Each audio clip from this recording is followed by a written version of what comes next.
you guys, welcome back to my YouTube channel. This is your Ishwarya, or you can say Dr. Ishwarya. I hope you all are pretty good and staying safe. और आज का video तुम लोग को पता ही लग गया होगा क्या होने वाला है थंबनेल और टाइटल देख के। आज मैं तुम लोग के साथ अपनी नीट जर्नी या फिर अपनी नीट फेलियर जर्नी तुम कह सकते हो वो शेयर करने वाली हूँ, जिससे तुम लोग को भी मोटिवेशन मिलेगी कि अगर मैं कर सकती हूँ तो तुम भी अपनी लाइफ में कुछ भी अचीव कर सकते हो, no matter what it is. So without wasting any more time, let's jump into the video. Okay, so this is episode 3 of me inspiring NEET aspirants. So आज तुम लोग सुनने वाले हो मेरी स्टोरी। मुझे अपना बेस्ट फ्रेंड समझ के मेरे साथ इंटरेक्ट करना, जो भी तुम्हारे डाउट्स क्वेरीज है या फिर तुम्हें और मोटिवेशन चाहिए तो कमेंट बॉक्स में कमेंट करके मुझे बता देना। चलो शुरू करते हैं। लेट्स गो बैक इनटू 2016, जब मैंने फर्स्ट टाइम पे अपना नीट दिया था आफ्टर 12th। उस टाइम में ना मैं बड़ी नॉन सीरियस सी होती थी और मेरा कोई ऐसा बड़ा भाई बहन भी नहीं था जो मेरे लेवल पे मुझे समझ के मुझे समझा सके। पेरेंट्स से भी हम लोग को डर लगता था कि यार वो भी पढ़ने के लिए बोलते रहते हैं, और अगर हमारे नंबर कम आए या फिर कुछ वैसा हुआ तो हम आगे क्या करेंगे। मुझे मेरा एक मेडिकल रखने का सिर्फ यही प्रोस्पेक्टिव था कि मुझे ना मैथ्स से बहुत डर लगता था, तो मैं बस उसी चीज़ से भागती थी। और मैं हमेशा मैं बड़े टाइम से वेट कर रही थी कि मैं कब 11th क्लास में होंगी और कब मेरा मैथ्स छूट जाएगा और मुझे घर वाले से डांट भी नहीं पड़ा करेगी और मेरी लाइफ बहुत स्मूथ और सॉर्टेड हो जाएगी। बट जैसे ही हुई मैं 11th-12th में, 10th तक हाँ मैं अच्छी बच्ची थी पढ़ने के लिए, सारी चीज़ें अच्छे से पढ़ के जानी। 11th-12th में मुझे पता नहीं क्या हुआ, मतलब मेरा पढ़ने के लिए मन ही नहीं करता था और ऊपर से फिज़िक्स आ गई तो मेरी इतनी मुश्किल से मैथ्स से पीछा छुड़वाया था। अब मैं फिज़िक्स के न्यूमेरिकल्स कैसे सॉल्व करती, केमिस्ट्री भी मुझे टफ लगने लगी। हाँ बायो अच्छा था, मैं कर लेती थी, पर फिर भी ऐसा हुआ मुझे पता ही नहीं था कि मुझे करना क्या है। तो आई वाज लाइक कि just doing +1 +2 for the sake कि मैंने मेडिकल रख लिया, अब तो करना ही पड़ेगा और पास होना पड़ेगा, नहीं तो घर वालों से बहुत मार पड़ने वाली है। इस टाइम पे एक और चीज़ बहुत ज़्यादा होती थी कि कोई भी रिलेटिव अगर हमें विजिट करने आता था ना तो वो मुझसे पूछता था कि मेडिकल रखा है या नॉन मेडिकल। जैसे मैं बताती थी ना मेडिकल, उसी मोमेंट पे वो मुझे डिमोरलाइज करना स्टार्ट कर देते थे कि अरे अरे अरे मेडिकल रखा है, मेडिकल की पढ़ाई तो बहुत टफ होती है, डॉक्टर बनना इतना ईजी नहीं है, कैसे करोगे और क्या फ़ायदा फिर मेडिकल रख के भी अगर BSc करो एंड ऑल दैट। तो मुझे बहुत बुरा लगता था उस टाइम पे कि यार ये कैसे, मतलब कोई भी आ रहा है अपना ओपिनियन मेरे पे थोप के चला जा रहा है और बोलते थे कि और अगर नॉन मेडिकल रखा होता तो तुम्हें इजीली कहीं से भी तुम्हारे पेरेंट्स बीटेक करा सकते थे, पर MBBS करना तो इतना मुश्किल है, इतनी ज़्यादा फीस है प्राइवेट कॉलेजेस की। तो मैं ऐसा होता था कि यार चलो कोई बात नहीं, बोल रहे हैं सुन लूँगी, पर मुझे ना बहुत ट्रिगर करती थी वो चीज़ें। उस टाइम पे मेरे पेरेंट्स ऐसे थे कि वो सपोर्ट करते थे, हाँ कोई बात नहीं, तेरे से जितना होता है तू अपने लेवल पे अपनी मेहनत कर और नहीं होता तो कोई बात नहीं, इट्स ऑल राइट। फिर मुझे बुरा लगता था और मतलब मैं ऐसे सोचती हूँ कि यार तुम एक टीनेजर को ऐसे बोल रहे हो। उसी टाइम पे अगर मुझे कोई आके ऐसे बोल देता कि यार कोई बात नहीं, बहुत सारी अपॉर्चुनिटीज़ हैं यार, तू कर, मेडिकल फील्ड में भी एक ही MBBS ही नहीं हो, बहुत सारी आगे स्ट्रीम्स है, तो बहुत कुछ कर सकती है, तो प्रोफेशनल डॉक्टर बन सकती है, तेरे से कुछ नहीं होगा तो तू BSc करके MSc करके फिर PhD कर सकती है, बहुत सारी चीज़ें। मैं कोई ऐसा मॉरल सपोर्टर ढूंढती थी। उस टाइम पे हमारे पास इतने ज़्यादा और चीज़ों के एक्सेस भी नहीं हुआ करते थे, ना मेरे घर पे वाईफाई था, ना हमारे पास इतना डाटा होता था कि हम लोग यूट्यूब पे सर्फ करें या फिर कुछ मोटिवेशनल थॉट्स या फिर कहीं से तो मोटिवेशन आए, तो ऐसा कुछ नहीं था। और पेरेंट्स से भी थोड़ा वो जनरेशन गैप वाला आ जाता था, और टीनेजर्स तुम लोग को पता ही है कैसे होते हैं, सबकी बात सुन लेंगे, पेरेंट्स की बात नहीं सुनते। तो ये भी एक फेज़ था। और मैं ना यार अपनी फैमिली का फर्स्ट चाइल्ड हूँ, तो मेरे पापा का बहुत ऐसे इच्छा थी कि मेरी बेटी डॉक्टर बने। वो मेरे पास आके ऐसे बोलते थे यार मैं बड़ा ऐसे चाहता हूँ कि तू डॉक्टर बने, तो अच्छे से पढ़ा कर ऐसा वैसा। तो मुझे भी ऐसा लगा कि यार मुझे ना डॉक्टर बनना चाहिए, अच्छा है ये, कुछ अच्छा है, इसलिए सारे आके बोलते हैं। तो मैंने उसी दिन आके ना अपनी दीवार पे लिख दिया I want to become a doctor. तो मैं रोज़ उसे देखती थी, रोज़ ऐसे मैं कभी कभी मुझे ऐसा बुरा भी लगता था कि यार अगर मैं बन नहीं पाई तो क्या होगा या फिर कुछ ऐसा। तो मैं सोचती थी यार मैं ये कर भी पाऊँगी या नहीं कर पाऊँगी। फिर आया वो टाइम जब हमारे 12th के एंड में ये सारे फॉर्म्स फिल होने वाले होते हैं, तो पापा ने ना मेरे हर, मैं बोलती थी पापा आज ये फॉर्म फिल होगा, आज ये फॉर्म फिल होगा, हमारे स्कूल वाले सारे फॉर्म्स भरवाते थे। पापा बोलते हाँ हाँ हाँ हाँ सारे भर दे सारे भर दे। पता नहीं मैंने कितने ही फॉर्म्स भर दिए। तो पापा ना फैशन डिज़ाइनिंग का फॉर्म आया निफ्ट का सबसे पहले, तो मैंने पापा को बोला पापा ये फॉर्म भरना है, पापा ने पैसे दे दिए, कुछ नहीं बोला, मैंने वो फॉर्म भर दिया। उसका एडमिट कार्ड भी आ गया, सब कुछ और बाकी सारे भी फॉर्म्स मैंने भर दिए, नीट का भी भर दिया। तो टाइम आया मेरा निफ्ट का टेस्ट देने का, तो उस टाइम था संडे, मैंने पापा को बोला पापा चलो, वो चले ही नहीं। बोलते अच्छा इसलिए मेडिकल रखा था कि तूने यही आगे सिलाई कढ़ाई करनी है, उनके दिमाग में ऐसा था तब, ठीक है। वो ऐसे ऐसे ही मेरे को डाँट दिया उन्होंने, और मैं इतनी ज़्यादा रोई थी ना कि यार पैसे क्यों दिए फिर अगर तुमने मेरे से नहीं कराना था, कि ऐसा-वैसा। मुझे बोला कि इतना तो खुद में ही दिमाग होना चाहिए, ठीक है। उसके बाद मेरे बाकी सारे टेस्ट हुए, उसके बाद आई नीट की बारी। तो नीट में ना मैं सिर्फ बायो पढ़ के गई थी, क्योंकि फिज़िक्स मुझे बिल्कुल पसंद नहीं थी। केमिस्ट्री का थोड़ा बहुत थ्योरी वाला जितना पार्ट मैं पढ़ सकती थी यार, मैंने वो पढ़ लिया और ऐसे पेपर देने चली गई। तो मैंने बायो वाला जितना मुझे आता था टाइम लगा के 1 डेढ़ घंटा वो कर लिया, और बाकी ना मैं अपने आस-पास से देखने लगी, सारे के सारे बच्चे न्यूमेरिकल सॉल्व करी जा रहे थे अपने वो रफ वाले शीट जो होती है आपके क्वेश्चन पेपर के लास्ट में। और मैंने सोचा यार ये सोचेंगे तो कितनी डफ़र है, इसको कुछ आता ही नहीं है। तो मैंने लगी हूँ मैं तुक्के मारने उधर, कि उनको ऐसा लगे नहीं इसे भी कुछ आता है। और उसके चक्कर में मैंने बहुत ज़्यादा नेगेटिव क्वेश्चंस अटेम्प्ट कर दिए हैं, तो जो कि तुम बिल्कुल भी मत करना। तो मेरे मार्क्स आए थे उसमें 278, मुझे बहुत बुरा लगा था उस टाइम पे। तो मुझे बोला था कि अब क्या करोगे, पता भी है कुछ? और पापा को भी ऐसा हुआ कि अब क्या करेगी, यहाँ पे मार्क्स नहीं लिए इसने। पापा बोलते हैं अब आगे क्या करना है, आपने क्या सोचा है? तो मैंने कुछ सोचा ही नहीं था, मेरा कुछ प्लान ही नहीं था कि आगे क्या करना है। मैंने बोला पापा मेरे को नहीं पता है। पापा बोलते ड्रॉप कर ले अच्छे से किसी एलन हेलिक्स या फिर कहीं जाना तो चली जा।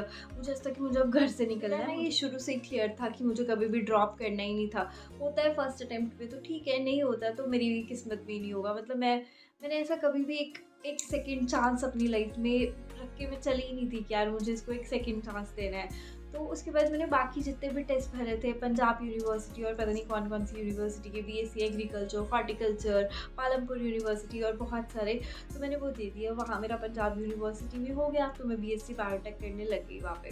तो वहाँ पे ना मेरा सारे बच्चे कॉलेज जाते थे, मेरा कॉलेज जाने को मन नहीं करता। मैंने मुश्किल से 2-3 क्लासेस या 2-3 लेक्चर्स लगाए होंगे, लगाए ही नहीं। 1-2 महीने मैंने फुल लैश मारी, मतलब फुल जो बच्चे को चाहिए होता है। फिर मेरे को ऐसा लगा कि यार नहीं, मैं इस चीज़ के लिए नहीं बनी हूँ। उसके बाद ना मेरे पापा को बोला, तो मेरी एक फ्रेंड, मतलब 1-2 फ्रेंड्स थी, वो जा रही थी फॉरेन यूक्रेन एमबीबीएस करने के लिए। पापा बोलते तूने जाना है, तू भी चली जा, ऐसा-वैसा। तो मेरा माइंड ना डिप्लोमेटिक्स होने लगा कि यार मैं क्या करूँ, जाऊँ या ना जाऊँ, क्या करूँ? मैंने सोचा मुझे तो यहीं रह के घर की आदत लग जाती, बाहर गई तो कैसे करूँगी ये वो सो। तो मैंने वो प्लान ड्रॉप कर दिया। तो उस टाइम पापा ने बताया कि पंजाब वालों का कुछ आयुर्वेदा का एंट्रेंस टेस्ट होता है, वो देगी। तो फिर मुझे पता नहीं था क्या होता है। फिर पापा ने बताया ऐसे बीएएमएस वगैरह है कुछ ये वो सो, तो मुझे नहीं पता। फिर मैंने बोला कि ठीक है भर दो। पापा ने वो भर दिया। ठीक है, फिर मैंने उसके लिए थोड़ा बहुत प्रिपेयर करना स्टार्ट किया। मेरे फाइनल शुरू होने वाले थे, उससे जस्ट 1-2 हफ्ते पहले वो टेस्ट हुआ। तो मैं चंडीगढ़ से गई, पापा हिमाचल से आए थे। हम लोग का एक सेंटर पॉइंट था, हम लोग मिले ऊना। मैंने पापा को हगी वगैरह किया, ऐसे इतने टाइम बाद मुझे मिले थे। और उसके बाद मैं और पापा चले गए होशियारपुर, क्योंकि मेरा टेस्ट था होशियारपुर में। और उस दिन इतनी तेज़ बारिश हो रही थी, हम बस में ही गए थे। और उसके बाद मैंने पेपर दिया, मेरा पेपर अच्छा हो गया। पापा मुझे हॉस्टल गए थे छोड़ने के लिए चंडीगढ़, क्योंकि मेरे फाइनल्स लगने वाले थे। मैंने फटाफट फाइनल्स के लिए प्रिपेयर किया। और जैसे फाइनल्स शुरू हो गए, तो उसके बाद क्या हुआ कि मेरा एक इनऑर्गेनिक केमिस्ट्री का पेपर था। उसके पिछले दिन पापा ने मेरे को फ़ोन करके बोला कि हेलो, वो जो टेस्ट दिया था ना उसकी काउंसलिंग स्टार्ट हो गई है, तो आ जा। तो फिर मैं उसी दिन गई, मेरे को चाचा लेने आए थे। मैं चंडीगढ़ से गई होशियारपुर, तो उसकी काउंसलिंग चल रही थी। तो उस टाइम पे पहले उनका ऐसा था कि 70% या 80% सीट्स जो है पंजाब वालों के लिए होती थी और 20% हमारे लिए होती थी। तो ऑब्वियस सी बात थी, पहली प्रायोरिटी पंजाबीज़ को मिलनी थी, पंजाब वालों को मिलनी थी। तो सुबह से पंजाब वालों की काउंसलिंग चली जा रही थी। हिमाचल वालों का नामो-निशान ही नहीं था कहीं। और मैं इतनी एग्ज़ॉस्ट हो रही थी, मैं मन में सोचती यार ना तो मेरा वो पेपर क्लियर होगा, वहाँ सप्ली आ जाएगी, इसमें तो कुछ होना नहीं है, इसकी काउंसलिंग में सीट नहीं मिलनी है, अब क्या करना है ये वो। बड़ी एग्ज़ॉस्टेड थी। मेरे पापा को बोलो, पापा चाचा को बोलो कि इसको छोड़ाओ और मेरे को चाचा के साथ भेज दो और आप भी घर चले जाओ। और फिर मैं और चाचा चले गए चंडीगढ़ के लिए, पापा दोबारा आ गए हिमाचल वापस। उसके बाद मैंने सोचा छोड़ यार, क्या ये तो होना नहीं है, अपना यही वाले बीएससी बायोटेक के एग्ज़ाम्स अच्छे से देती हूँ, यही अच्छे से करती हूँ। तो मैंने ना आगे काउंसलिंग्स की डेट चेक करी, ना कुछ करी, कुछ भी नहीं किया। उसके बाद मैं चली गई। जैसे मेरे फाइनल्स हुए तो मेरे को ऐसा था कि मुझे फटाफट घर जाना है। होम सिकनेस बड़ी ज़्यादा होती थी उस टाइम पे। मैं घर चली गई। उसके बाद मैं 1-2 दिन हुए मुझे घर आए हुए, और मैं एक दिन ना ऐसे सो रही थी, रात के 10 कर बज रहे होंगे, पापा के फ़ोन पे मैसेज आया कि काउंसलिंग का। और पापा मेरे पास आ गए, नॉक किया उन्होंने, पापा ने बोला हाँ जी। और बोलते सुबह ना 4 बजे तक तैयार है ना। मैंने बोला क्यों, क्या हो गया? मुझे लगा हम कहीं घूमने-वूमने जा रहे हैं। बोले तेरी ना काउंसलिंग का मैसेज आया है और हमें कल जाना है। और फिर आई वाज़ लाइक कि ठीक है पापा, ठीक है, चल पड़ूँगी सुबह। और फिर हम लोग घर से निकले थे 4 बजे, 9 बजे तक होशियारपुर पहुँच गए, और फिर वहाँ पे काउंसलिंग स्टार्ट हो गई थी। थोड़ी देर बाद मुझे सीट मिल गई, और फिर मतलब मेरे मेरे में ना बहुत ज़्यादा मिक्स्ड फीलिंग्स थी कि मैं अब मुझे चंडीगढ़ छोड़ना पड़ेगा। इतनी अच्छी लाइफ़ थी वहाँ की, 6 महीने हो गए थे, तो मैं बड़ी ऐसे डिप्लोमेटिक सी हो रही थी कि यार अब क्या होगा, कैसे ये सब कुछ क्या हो रहा है। पर मेरे पेरेंट्स की फेस पे उस टाइम पे जो स्माइल थी ना, कि जैसे मैंने बहुत बड़ा कोई माइलस्टोन अचीव कर लिया हो। स्पेशली मेरे पापा जो बहुत टाइम से चाहते थे कि मेरी बेटी डॉक्टर बने, डॉक्टर बने, डॉक्टर बने, उनका वो सपना पूरा हो गया, और मुझे बड़ा ऐसे अच्छा-सा लग रहा था उनको देख के। और मैं आस-पास देख रही थी सबके, जिन-जिनको सीट्स मिल रही थी, उनके पेरेंट्स इतने खुश, इतने खुश, इतने खुश। फिर मुझे सीट मिली थी फ़िरोज़पुर में। फिर ऐसे ही चलता रहा वहाँ पे जाके देखा, तो मेरा वहाँ पे मन ही नहीं लगने लगा। पहले मैं बड़ी ज़्यादा रोती थी कि मैंने क्या ऑप्ट कर लिया, यही करना था, तो मैं क्या भगवान, मैं एक बार ड्रॉप ही कर लेती, मैं एमबीबीएस में सीट लेती, या फिर मैं चंडीगढ़ में ही ठीक थी, मैं बीएससी कर रही थी। मुझे समझ ही नहीं आता था कि ये क्या हो रहा है। पर उसके बाद जो मुझे इस डिग्री के पर्क्स पता लगने लगे कि नहीं यार, बीएएमएस काफ़ी अच्छा है, और आगे आगे बहुत स्कोप्स हैं। फिर आयुष कोर्सेज़ में बहुत ज़्यादा अपलिफ्टमेंट्स होने लगी, और आयुष मिनिस्ट्री ने भी बहुत ज़्यादा अच्छे-अच्छे रूल्स निकाले, और बड़ा अच्छा लगने लगा। फिर जब आपको कोई डॉक्टर बोल के एड्रेस करता था, तो मुझे बड़ा अच्छा लगने लगा कि यार नहीं, कुछ अच्छा किया, कुछ तो अच्छा किया लाइफ में, अचीव किया। तो मुझे ऐसा लगा, उस दिन मुझे ऐसा लगा कि यार दैट मैनिफेस्टेशन, मेरे पेरेंट्स का हार्ड वर्क, और कहीं न कहीं मेरी भी मेहनत रंग लाई। और फिर उस टाइम पे मुझे ऐसा हुआ कि यार रिलेटिव्स के मुँह पे आज तो तमाचा बजा ही होगा। कि यार जो कहते थे ना कि यार तुमने अब मेडिकल ले लिया, अब क्या करोगे, अब क्या करोगे? उस टाइम पे मुझे ऐसा लगा कि नहीं यार, मैं कर सकती हूँ। फिर फाइनल्स की बारी आई, फिर मैंने अच्छे से मेहनत से सारे के सारे अपने एग्ज़ाम्स, वाइवास वो क्लियर किए। जितना मुझसे हो सकता था मैं अच्छे से पढ़ना मैंने स्टार्ट किया। और फिर जब जब ऐसे कोई मुझे डॉक्टर करके बोलता था, मुझे बड़ा ज़्यादा अच्छा लगता था कि यार या दैट्स द मोमेंट, इसके लिए मैं थी, इसके लिए मैं बनी थी। और उसके बाद मुझे ऐसा हुआ कि कोई बात नहीं, कोई चीज़ छोटी-बड़ी नहीं होती है। अगर भगवान ने मुझे इस फ़ील्ड में डाला है, तो भगवान ने मेरे लिए कुछ ना कुछ अच्छा ही सोचा होगा। और हाँ, हर्डल्स तो बहुत ज़्यादा आए, वो आप कोई भी चीज़ ऑप्ट करोगे उसमें आएँगे ही। इसमें मुझे एंशिएंट साइंस और एलोपैथी के साथ कोरिलेट करना था। जब एंशिएंट साइंसेज़ मतलब आयुर्वेदा पढ़ना था, तो उसके लिए आपकी संस्कृत पाठ, श्लोक पढ़ने के लिए संस्कृत पाठ स्ट्रॉन्ग होना चाहिए, जो मेरा बिल्कुल अच्छा नहीं था। मेरी रूममेट ने उसमें मेरी बहुत ज़्यादा हेल्प करी। बाकी सब्जेक्ट्स भी सब कोरिलेशन में होते हैं आयुर्वेदा के साथ, तो वो भी पढ़ने में मुश्किल आती थी थोड़ी-थोड़ी, पर हम लोग ने अच्छे से पढ़ाई करी, और हम मैंने आज सक्सेसफुली ये डिग्री अपनी कंप्लीट कर ली है। अभी मेरा इंटर्नशिप वाला फ़ेज़ भी ख़त्म होने वाला है ऑन 2nd ऑफ फ़रवरी। उसके बाद देखती हूँ, एमडी करनी है तो वो करूँगी, कोई डिप्लोमा करना है तो वो करूँगी, या तो कहीं जॉब कर लूँगी। बहुत सारे करियर ऑप्शंस हर किसी फ़ील्ड में तुम लोग को मिल जाते हैं, तो इससे निराश होने की ज़रूरत नहीं है, यू कैन डू इट। एक मेरा ऑप्शन हमेशा सामने रखना, अगर मैं कर सकती हूँ ना, तो तुम भी कर सकते हो। Got it? और ना एक छोटी-सी चीज़ मैं तुम लोग को बोलना चाहती थी, सिर्फ़ हमारे वेल विशर्स हमारे पेरेंट्स होते हैं, उनके अलावा ना कोई भी हमारा अच्छा सोचने वाला इस दुनिया में तो है नहीं। तो हमेशा उनकी बात, अगर वो जो भी बोलते हैं ना, वो प्लीज़ समझ लिया करो, क्योंकि वो तुम्हारा अच्छा चाहते हैं, और तुम्हारे बेनिफिट के लिए, कि आगे तुम्हें किसी चीज़ से सफ़र ना करना पड़े, इसीलिए तुम्हें डाँटते हैं, इसीलिए तुम्हें टोकते हैं।